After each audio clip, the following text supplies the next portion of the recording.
Welcome to the Inside the Sales Playbook show, where on each and every episode, we dive into the sales processes, the plays, and strategies working for teams today. No high level overview. We get into the weeds of what some of the most successful and fastest growing teams are doing today to drive revenue and grow their businesses. And on today's show, we've got a sponsor. Our sponsor is Sales Kit.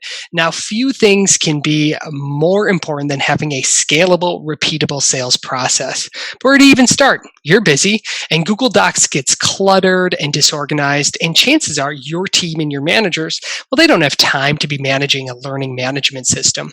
Well, SalesKit is here and helps you take that sales process that's stuck in your head or known only by a few veteran reps and puts it in a place that your entire team can use. With easy to function templates, search and share capabilities, and a handy extension, your team can access the sales info when they need it the most. You can get a free 14-day trial at getsaleskit.com. And I'm your host, Mark Evans. And today, I know I say that we have a lot of fun episodes, but today, I'm not pulling the wool over your eyes. I'm not BSing you. Today is going to be a really fun episode. I'm joined today by Miss Kate Bradley-Chernis of Lately.ai. She is the founder and CEO and the only person I know on LinkedIn that has her cover image with the Rolling Stones. She's awesome. This is going to be a fun conversation. Kate, welcome to the show. Hey, Mark, thank you so much. Someone recently actually suggested that all of my staff, we put up those typical branded banners, and I was like, no. Not happening. This works for me. Not happening. Yeah, I love it. I think it's so cool and such a conversation piece as well. Thank you.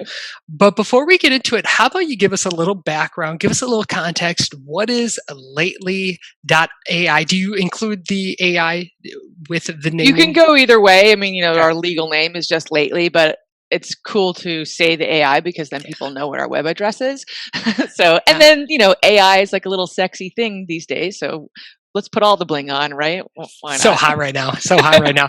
Well, what is Lately, or the artist formerly known as Lately.ai, and how do you help your clients achieve their mission? Yeah, so Lately uses artificial intelligence to create content for you. We're a full service social media platform and the only one that does that. Here's how it works though, Mark. So you connect your social channels to Lately and instantly the brain starts to study every social post you've published for the last year and it looks for what got the highest engagement. And then it breaks those posts down by words, keywords, phrases, sentence structure, and it builds a writing model based on what it already knows your customers are going to love to like, share, comment, etc. on. And then you can feed the brain with a podcast like this, for example, and we'll instantly atomize it based on that writing model to find all the cool quotes and matching video clips of everything you and I have said today. And so you get about, dozens or even hundreds in just a few seconds. That's incredible. So then you use those clips as either teasers, promo videos, other social content. Exactly, right. So it's the idea of the Gary V. Pillar method, right? So this is one way to repurpose and reuse, unlock that gold is the key. And then you can also use it for text too. So books or blogs or web pages, anything like that. You can do it with podcasts.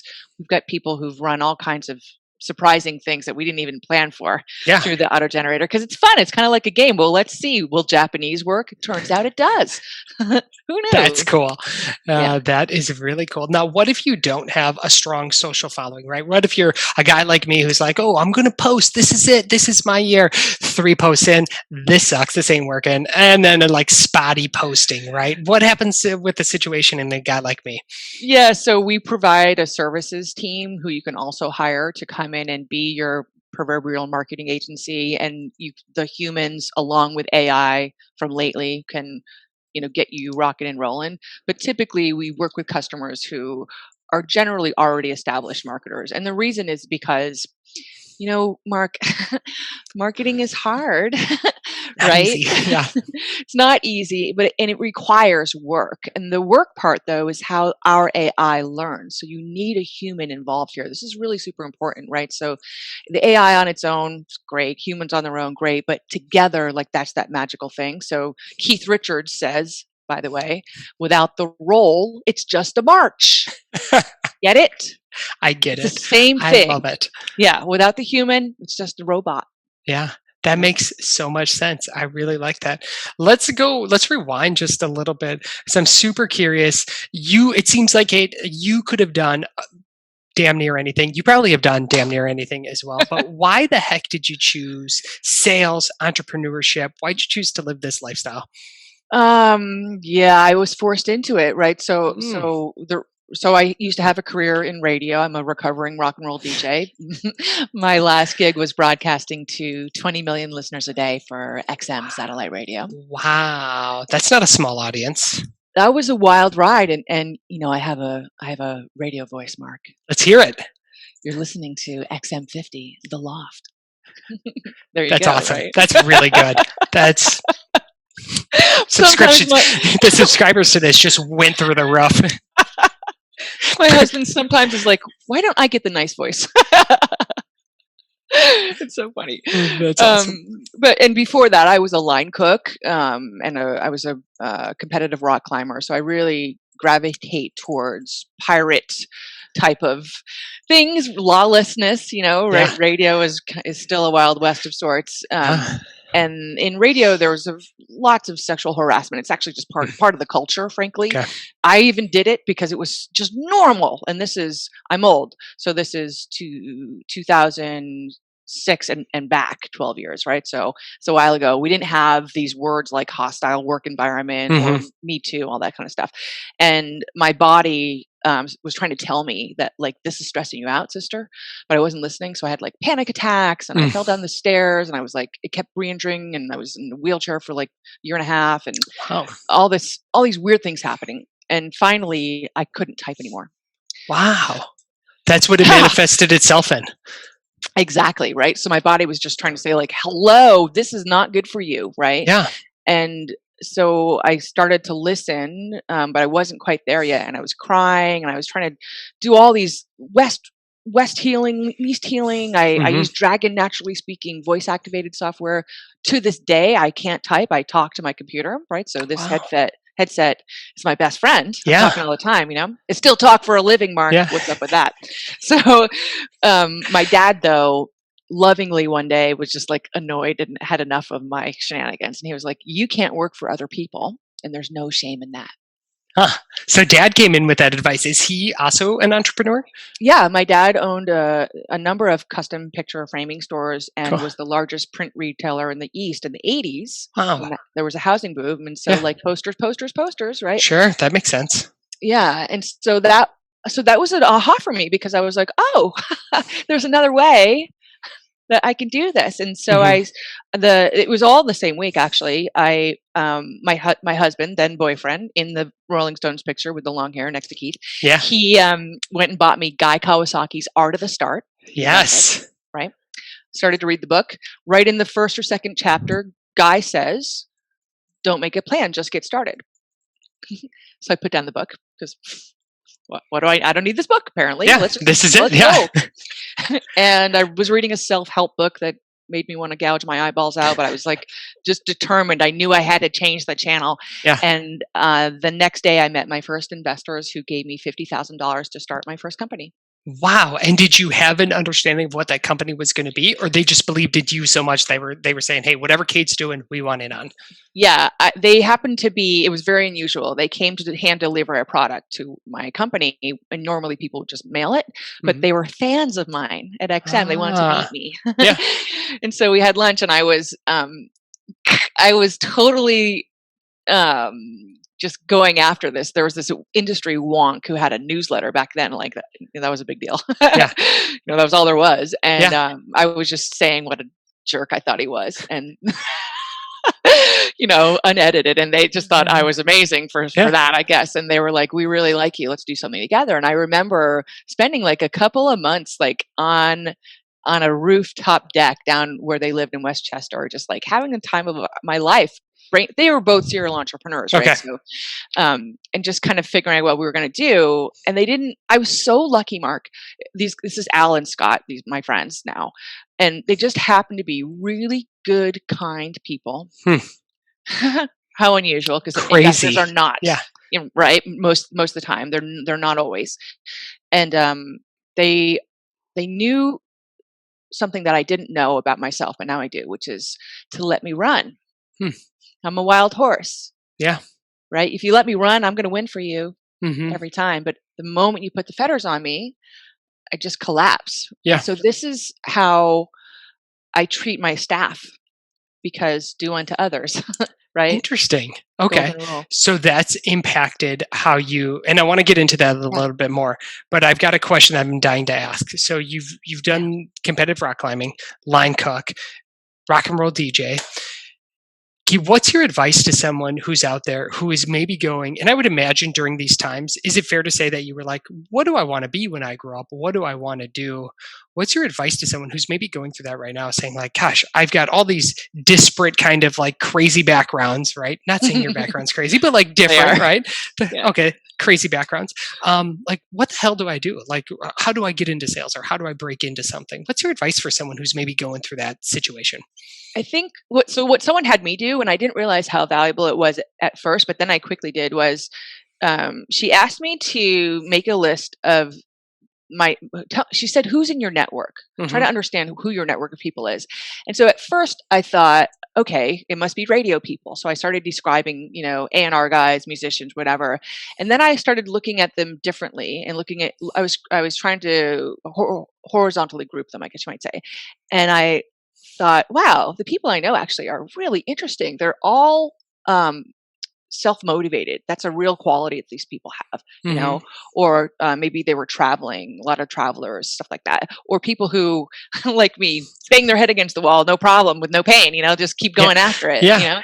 and so it was interesting to then see who I was surrounding myself with, and I realized that I had a lot of entrepreneurial type of people in my life, even though that maybe they hadn't labeled themselves or whatever.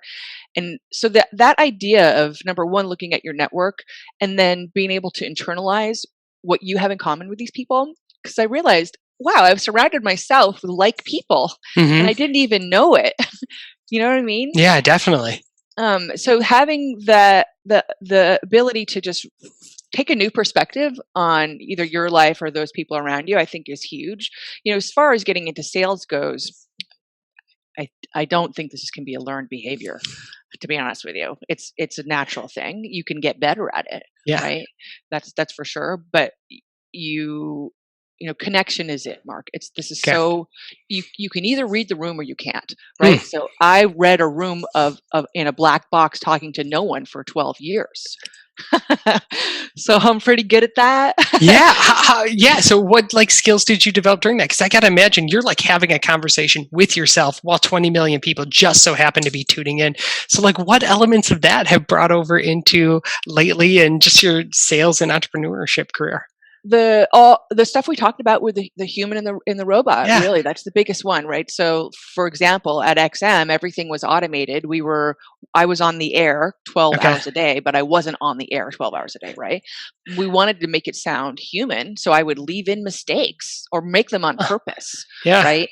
And I wanted to not be I was really lucky in the radio that I grew up in. It wasn't big monster trucks radio. It was really human radio, and it was because the music we were playing was album rock. So not just the singles, and not trying to slam you over the head with the same song 50,000 times in one week, but going deep and like making you feel like you're on a journey with me. This is my Yeah. role, and this is your role in sales or as the host of this show. You have the mic, but it's your job to make everybody listening like they have a voice, Wow. right? And that's how Yeah. you know you're doing a good job. You make it feel as though a two-way street. So you do that with trust, the common ground we talked about. People poo-poo this as like a Hmm. soft skill, but this Hmm. is a high level skill, right? So the weather is the effing best thing in the world. It really is. Yeah. Yep. you know?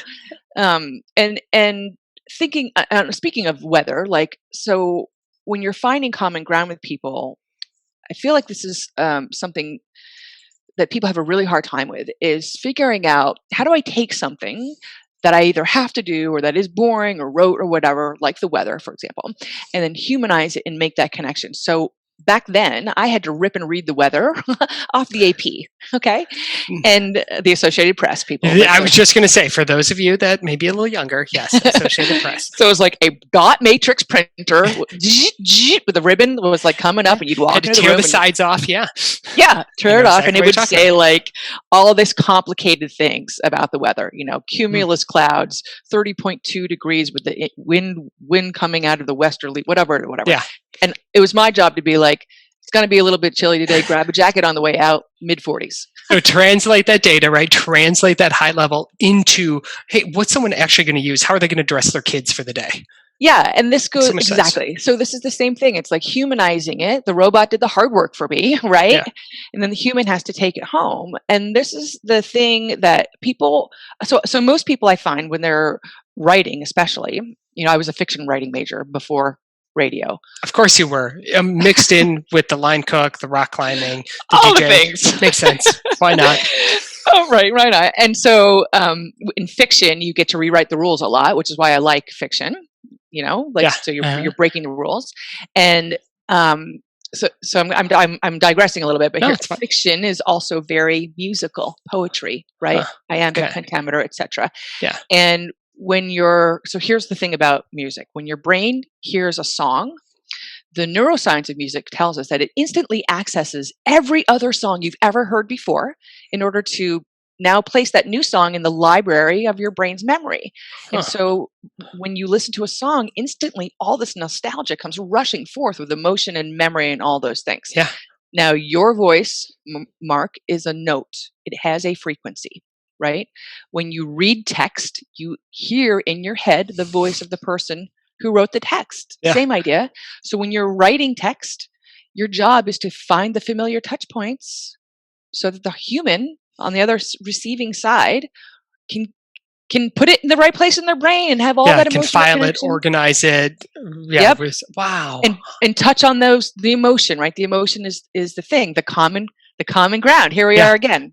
So this is the other thing, by the way, when you're just getting started out, like my life isn't a zigzag. This is totally a straight line. Mm-hmm. You can see it now, right? Yeah. Yeah, you can. Yeah, you totally can. Wow, that's fascinating. So all those elements combined, all those careers, jobs, everything else all comes into one to put you where you're at today. Yeah, I always say it's always right in front of you, right? Whenever I have a fear of the blank page or a freak out moment, I think it's right here somewhere, because it is. It's hiding in plain sight. Hiding in plain sight. Yeah, and sometimes it's an idea. Sometimes it's I've already written this email somewhere before. Mm-hmm. Maybe it's a sticky note when this mountain of sticky notes on my desk. I use sticky notes. That's okay. Yeah. Okay, that makes sense. Let's change gears a little bit here. I'm really curious. You mentioned before the golden rule and how you treat your own team. So I want to dive into that a little bit more, because everybody's talking about, all right, how do we improve our onboarding process? How do we have an onboarding process now that individuals are distributed usually throughout the country or even the world? So thinking about your onboarding and training process, what does it look like, and what do you really like about it? What do you think? What do you think you really do well with it? Yeah, well, certainly it's a mess. Like, we're a startup, and so it's by the time you write out a formula for anything, it's changing. So it's kind of pointless to do that, right? However, what we have learned is that culture fit is everything, right? So one of the things they taught at XM was like hire for brains, don't hire for experience, right? Okay. So we do the same thing because smart people can figure out anything. Fascinating. Right? Yeah. So how do you tell that? Like, I guess in the interview and kind of that onboarding and training process, is that just a gut feel that you have that is really fine tuned, or is there ways you've kind of codified it and have found a formula for it? I ask a lot of totally non-related work questions. I'm interested if people have pets, because that means they can care for something else. Yeah. I'm interested in siblings, because I feel like if you have siblings, you get beat up a little bit. So it's not always me. I mean, I'm the me of this show. Yeah. Everybody else grab a spotlight. Get ready. Yeah. But I always have two other team members also interview as well, because I know I'm very clear on I'm harsh, Mark. So my job is to scare them a little bit. Lauren can soften them up, and then Steve is very practical. And they're all good. It's good for them too, 'cause I want them to understand who the people are at Lately and what we're like. We walk the talk internally and externally, right? Mm, So the things I just told you are how we do. It's how the AI works. So the AI literally learns from my writing, my organic writing as a baseline, mhm, to recommend best practices in the writing models for all of you, and then also learns from individual customers at the same time, right? And the writing model, the writing rules that I have, I taught my whole staff. wow, And it's how our brand obviously communicates with customers and potential customers. Once we have you as a customer, it's how we treat you internally, AI and human, right together. And then it's how we treat each other. So mm, I know, let me summarize this. We talked about it being hard, right? mhm, The hard way is the way. mm. The hard way is the way. The hard way is the way. I really like that. Yeah, right? Because if I spend that time with you, I'm making you an evangelist. And this is Mhm, my superpower. I make listeners into fans.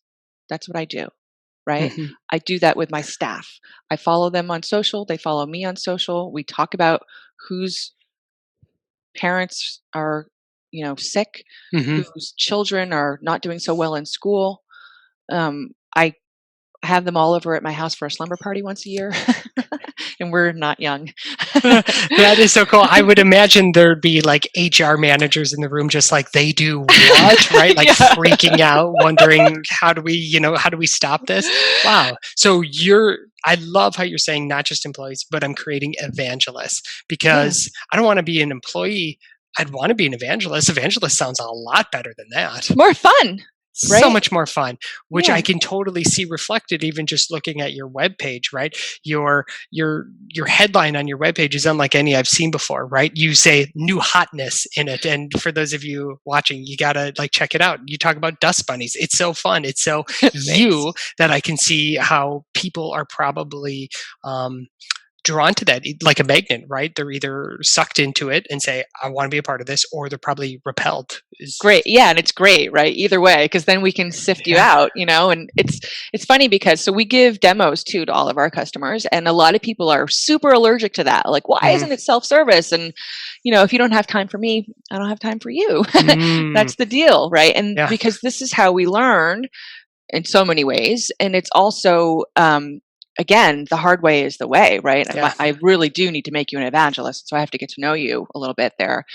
And then with the language of the website, the other thing I think about a lot is the green room, right? So in radio, that's what people always wanted to ask me about. Like, what they want to know what really goes on back there behind the scenes. Yeah. It's it's not that interesting, but you want to keep the magical thing Yeah. going, Mhm. right? And it's funny because we've been working from home since the beginning, Mark. Okay. So we're really good at this, but it's a little bit annoying because now everybody's zooming, so kind of my shtick is not as interesting. I think there's plenty of more interesting elements here. I think you'll be okay. I don't think the well is dry yet. Okay, I li hopefully. I like that. Well, let's, transition a little bit to your sales playbook because 'cause I'm super curious on how your, like, brand, your ethos, your, ability to make evangelists, how that transfers over into your sales process. So let's talk about, what are some sales, let's call them plays, right, that are really Sure. working well for you and your team right now? Yeah, so let me start with the lead, which is we have a 98% sales conversion, everyone. That's 98. so for those of you tuning in for the first time or unaware, that's very, very high. Okay, so Yeah. 98%. How do you think you got 98%? Yeah, so it's always been around between 48 and 52% because the product sells itself. And Yeah. believe me, we have effed up demos left and right before, but people do lean forward and go, "Oh my God." So that is good. Um, but here's how the process works. And some of this we got from Gary Vaynerchuk as an advisor and a customer. Oh, And I was speaking with him a couple years ago, and he said that they had done this new thing with their funnel, which is they decided to stop all cold calls and cold emails. And I was like, yeah, I hate those. And they're like, yeah, Hmm. we hate those too. And for them, they give all these mini courses, and they decided to treat those people as their leads, you know? And I was like, Okay. okay, I'm going to metaphorically apply this because it's always right in front of me, right? To us. Why don't we say anybody who's liking, commenting, and sharing on our content is a warm lead? Because they are. Yeah. And let's, They're a lot better than a cold lead that you just found in a database somewhere.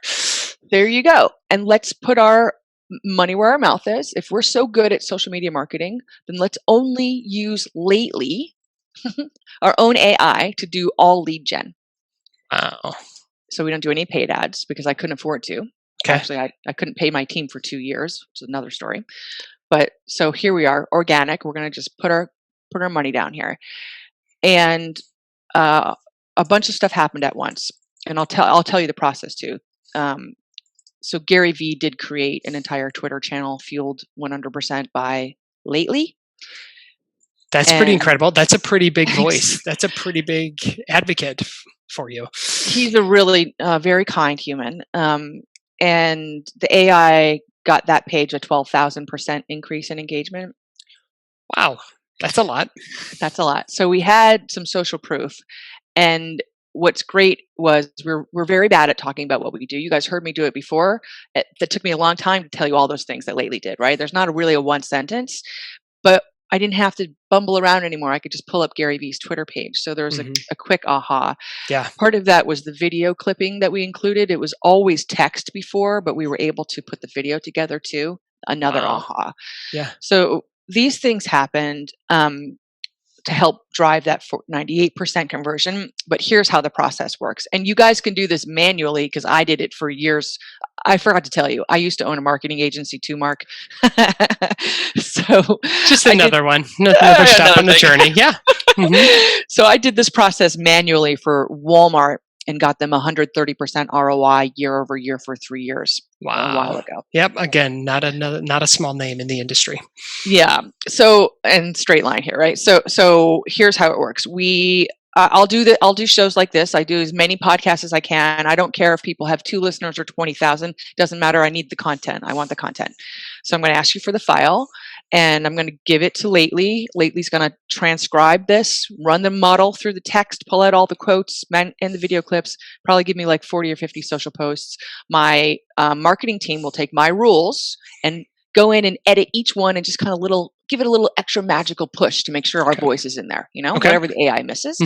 Then my social media manager schedules them out, all 40 posts, maybe a couple times a week over multiple weeks, because it's that drip feed. We think of content, me and you right now, this is legacy content, right? So there's a mindset shift there. I'm not thinking of this as disposable. This is going to be good for a year or more. Right? Good advice. So then once it's out in the wild, oh, by the way, we publish it not only on the brand channels, but all the employee channels. Wow. Okay. So individually, if I work for Lately, I'm saying I will also give you my Instagram handle, Twitter. Okay. That's in the fine print somewhere, it sounds like. It's part of the deal. Well, so I always say, like, if you don't have employees who are willing to support you on social, then you got a bigger problem. That's a great point. Wow. Have you always had that perspective, or is that something you came to? Yeah, I think it was I want to say there was like that book around, like Best Buy did a bunch of experiments. And I feel like there was a female CEO, and I think she was like one of the first. I might be combining two books together, but I can't remember. Okay. She was the first person to do like unlimited vacation time, which we do too. And I remember reading that and thinking, oh my God, your employees are your evangelists, of course. Yeah. They have to be. And having that feeling myself, like in radio, not so much at XM because that was kind of a crap place to work, but but other places, like I remember just talking always about how much I love the people and how good that feels, right? It's so rewarding. Like why wouldn't I want my employees to feel that way? I don't want them to feel how I felt at XM, threatened and with a rash on my torso that no one could explain for 2 years. That's mystery terrible. Rashes are not a good thing. You don't want anybody to have a mystery rash. Yeah, never ever. So anyways, so once we publish all that stuff on our channels, then my social media manager is looking for people who are liking, commenting, and sharing. And then the hard part she's getting into the conversations with them, pulling out more. And we almost never pitch. Like, we want you to be the one to request something Mm, for us, right? And by the time we get you into a DM, it's the demo is our KPI, because I okay. know I'm going to convert at a rate of 98%. So all the things we do are focused on getting somebody to click that demo request button. Because once they get the demo, they're going, they're You're in buying, trouble. We got you. sign the check. Love Yeah. that. That's incredible. That is a fascinating way to look at it. And it's really turning the old school kind of sales funnel up. Hey, we're going to call them 19 times, right? Until someone like finally gives in to then book a demo, which they may or may not show up to, which it seems like most sales process is very like pushing, like, God, we just got to keep pushing, Yeah. where you're just more like, come on in. Water's warm. Like, come on in. Yeah. It's great. I've got drinks. You're right, because it is broken, and it's because, by the way, we scienced it to death, Mm-hmm. right? So like you got 100. They're guys. You got 100 guys. Chances are they're going to close, I don't know, 9 out of 5,000 phone calls. They have their script. Yep. There's no human in there. You took the roll out. Yeah, there's Right? little human to it. That makes so much sense. I really like that. Kate, this was fascinating. There has been multiple like mind ahas today. But I wanna close. I want to be respectful of your time. I want to close out with our final 5. So these are 5 rapid fire questions that I'll ask, you answer. Some say they're the hardest questions of the day. Are you ready? I'm ready. Wait, hold on. Let me just take another drink. Take one more. Stay hydrated for this. Oh, okay. Do it. Here we go. Favorite sales related movie? Oh, the one with it's like Businessman, whatever, with Vince Vaughn. It's so hilarious. You know what I'm talking about? No, I know which one you're talking about, but I have not seen that one. But I'll look it Mike up. Pancake and the Wheelbarrow. That's all I'm saying, people. It might be a weekend watch for me. I like that. Oh yeah. I think that's the same movie where, for as part of a promotion, they made a bunch of like Getty images. Right, those are your like standard like office images. But they took pictures of like Vince Vaughn and the other characters in it, Yeah, like, yeah, around yeah. the conference table. And you could download those. Genius. Love it. Favorite sales book? Pitch Anything. It's really talks about the psychology of pitching and how you can use it against people, especially men. So if you're a woman, buy that book. Okay. And if you're a guy, is it still okay to do that? It's okay, but now you're Okay. going to know what we're doing to you. Be ordering that book shortly. What do you know now that you wish you would have known when you first got into sales? And let's expand that out to entrepreneurship as well. Listen to my gut. Listen to your gut. Was that a hard-earned lesson? Yeah, I mean, I have a partial permanent disability because I didn't, right? So, and it's one that I do have to keep relearning. It's hard, you know. The best feeling is when you hear it and you don't listen, and then suddenly you wake up and you're like, wait a second. And you make the call, right? And sometimes it's the hardest call. I feel like along with that often goes the phrase, this isn't working, which is my favorite phrase in the world, because once you say that out loud, it's like your shoulders can just drop, because it becomes, everyone knows it's already true, Mark, right? Yeah. And once you say it, you give everybody the permission to stop. Mm-hmm. And that's what your dad gave you, that permission back to leave XM. Yeah, that's great. That's really powerful. Thanks. Thank you for sharing that. Favorite purchase, past 12 months, under $100, business or personal? Oh gosh. Jesus. Him? Okay. I'm going to say you got him for $100 for her. That's okay. Let me think about that. What would that? I'm totally blanking on this. I'm going to say something super lame. Favorite purchase? Well, I don't know. I don't know. Do you have a good bottle of wine as of late or something like that we could throw in there? I mean, I keep thinking about these sausage links that we've been getting from the Smokehouse of the Catskills. They're 3 for $21, which is insane, right? So we live near the CIA, the Culinary Institute of America. Oh, yeah. It's here. Anthony Bourdain fame, right? It's right down the road. So we've got really great food around here. And last night we had it's like pork and mushrooms. It was so good. I was like, don't put the Coleman's on this. You don't want to ruin it. Right. And anyways, $21, $7 for a link. It's ridiculous. $7 a link. Look at that. I love it. Sausages from the Smokehouse. We'll link to their site as well. I think that's awesome. I'm a big fan of that. And give me a favorite follow, someone you're getting a lot of value from. Can be business, can be personal, can be a newsletter, you name it. I mean, it's me. It's you, obviously. Sometimes you got to talk to experts. Yeah. Yeah, is that lame? But it is me. I mean, someone was asking me recently, like, who do you look up to? And I was like, me? I like that. I like that a lot. Let's go with it. Very cool. Kate, I know our listeners, I know our viewers will want to connect with you after this. What's the best way for them to do so? Thanks so much, Mark. LinkedIn is the place. Just tell me that we met here so that I'm not like, oh, you're a crazy spammer or whatever, but I'm Kate Bradley. I don't even think I'm Kate Bradley-Chernis. I think it's just LinkedIn.KateBradley. And please don't follow up with an immediate pitch. Invite Kate into the water. Don't just, show up and throw up all over her shoes, your shoes, everybody's shoes. Yeah, warm me up a little bit. Yep, there you go. That's it. That's all you got to do. Kate, this was so much fun. This was a really, really fun interview. I'm so appreciative that you came on today and shared not just the successes, not just the awesome stuff that Lately's doing, but some of the tougher elements of your career and being in business, being in entrepreneurship. So thank you. Thank you, Mark.